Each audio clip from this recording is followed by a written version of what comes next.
Find the patterns. Find your path.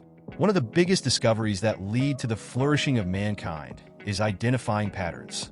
In the beginning, there was night and day. This gave an organization to daily living, a time of activity and a time of rest. We go to sleep understanding the pattern of the sun rising and then setting, of warmth and light covering the earth, and then rescind only to come again the next day.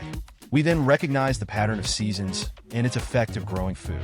We figured out the best way to match sowing, watering, and harvesting to the patterns. What many of us can identify the external pattern, but fail to see the internal patterns.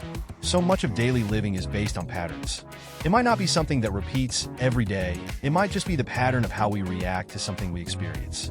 In some areas of our lives, we have a pattern of responding positively.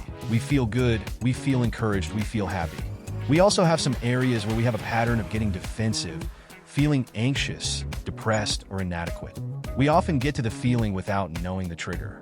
Ask yourself, what is the pattern? What is the trigger? Why does that event result in those feelings? What past events have led to those feelings?